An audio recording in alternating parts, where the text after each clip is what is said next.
Coming up on CityView, flood control will take you underground to see the city's new flood control tunnel at Waller Creek. Save energy. Austin Energy has simple tips for lowering your electric bill this summer. And Viva Streets Austin will show you what this new Austin Festival is all about. Thanks for joining us. I'm your host, Leslie Sopko. Those stories and more, but first our top story. All incumbents won the 2012 Austin City Council election. Austinites elected Mayor Lee Leffingwell, Mayor Pro Tem Cheryl Cole, and council members Mike Martinez and Bill Spellman to serve another term on the Austin City Council. The inauguration ceremony for their new terms will take place June 25th at 6 p.m. in the council chambers at Austin City Hall. You can watch the event live on Channel 6 or at austintexas.gov. The city is building a mile-long flood control tunnel in downtown Austin to address flooding and erosion that has damaged Waller Creek over the years. The tunnel is 26 feet in diameter and 70 feet below ground. Once completed, it will be able to divert 3.7 million gallons of stormwater per minute to Lady Bird Lake. This tunnel will also remove 28 acres out of a designated floodplain area. This project is very important. I compare it to the Highland Lakes, the damming of the Highland Lakes that brought flood control to the Colorado River. That same type of flood control will be provided for the eastern portion of downtown. So we'll have a tremendous benefit from not only protecting property, the million square feet of downtown Austin that's in the 100-year floodplain, over 40 buildings, but also 12 roadways. So all of our motorists that might be crossing one of those flooded roadways during a 100-year storm at night will now see that protection. Also, because the floodplain has impacted this area, it's really depressed development. Being in a floodplain is a pretty stringent floodplain restriction. And so by building this tunnel, not only do we get the flood safety benefits, but we hope to see eastern portion of downtown redevelop in a nice way. Well, summer isn't officially here yet, but the temperatures are already heating up, and that means your air conditioner is going to be working double time. In fact, your air conditioner accounts for about 60% of your electric bill during the summer months. That's why I've put together some simple tips to help you save energy and money.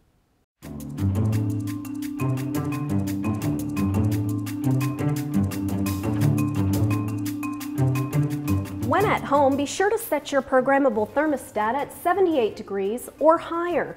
Did you know that every degree you go lower can actually increase your electric bill by 3 to 4%? Or try using a Wi-Fi enabled thermostat, which allows you to monitor and control your settings with a computer or a smartphone.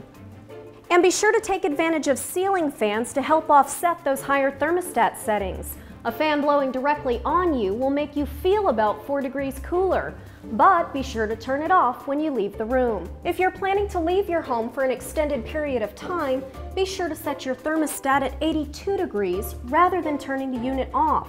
This way your unit doesn't have to work so hard when you get home. Plus, air conditioning helps to dehumidify your home, making you feel more comfortable. For more ways to save money and energy this summer, and for information on energy efficiency rebates, visit austinenergy.com. And now it's time for our Austin City Council update. Small businesses are getting a boost from the city. The City Council approved a new family business loan program. It's a public-private partnership enabling Austin small businesses to finance business expansions that create jobs. The loan program provides a means for revitalizing disadvantaged areas and creating jobs for chronically unemployed or underemployed populations. Borrowers are required to create at least one full-time job for every $35,000 in loan funds borrowed. Council asked the city manager to work on creating a comprehensive air quality program. The City of Austin's air pollution regulations currently only cover ozone-depleting chemicals, asbestos, and motor vehicle idling. A more comprehensive air quality program will help the city continue to improve overall air quality for residents. The cities of Houston, Dallas, San Antonio, and El Paso have similar programs. The city manager is expected to return recommendations by September.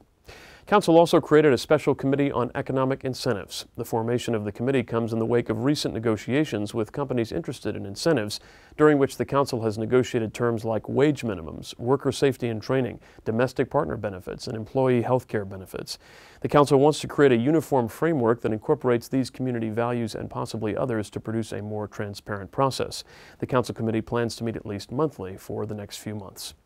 And Council asked the City Manager to look for bottlenecks in the city's permit review process, including but not limited to the Austin Fire Department's Emergency Prevention Services, Transportation Department, Watershed Protection Department, and the Planning and Development Review Department. Council wants the Manager to develop proposed strategies to eliminate these bottlenecks without compromising enforcement of public safety codes or the consistency of development with city zoning regulations.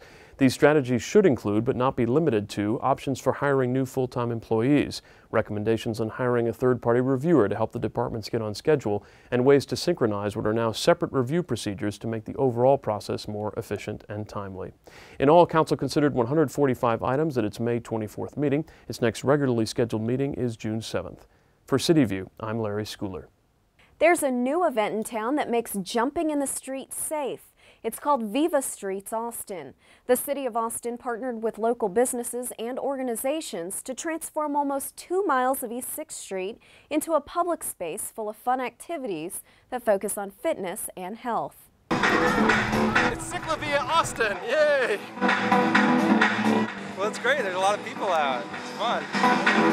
Never have I seen anything like this in Austin. This is Austin's first CityView ever. CityView is where they block off about 1.5 miles, I think, of 6th Street. It's nice to have the street closed. It's only accessible to people who are not in cars or on motorcycles. It's all for pedestrians and cyclists and kids and skateboardists and you name it, unicyclists, whatever. I ride this stretch of 6th Street quite often. But normally, there are cars, and so I feel like I have to go fast so that I don't hold up the traffic. As I was coming here today, no cars, and I'm going really slow because there are kids everywhere, everybody's walking around, everybody's having a good time, and I'm able to check out all of these businesses that I didn't even know existed. It would be great if they could do it every Sunday. Downtown is not only for nightlife, but it's also for families. People dancing in the street, literally. That's pretty nice, huh? I definitely did a lot of Zumba. I did some Zumba in my salamander mask and some Zumba unmasked. I think events like this really show how progressive and wonderful Austin is, to be able to open up a street to the community and bring out so many nonprofits and community groups and creative ideas. We got street hockey, giant chess, giant checkers, regular chess, chalk art, roller skates, water slides, and of course the great local merchants that we've got all along the route. So we don't know exactly what neighborhood is going to be the next to step up and say they want it. So if y'all have thoughts about where you'd like to see the next one, let us know. Speak up, start talking to your neighbors and thinking about where you want to do the next one of these. And due to the festival's success, event organizers are already making plans for next year. If you would like to get involved, visit vivastreetaustin.org. That's all for this edition of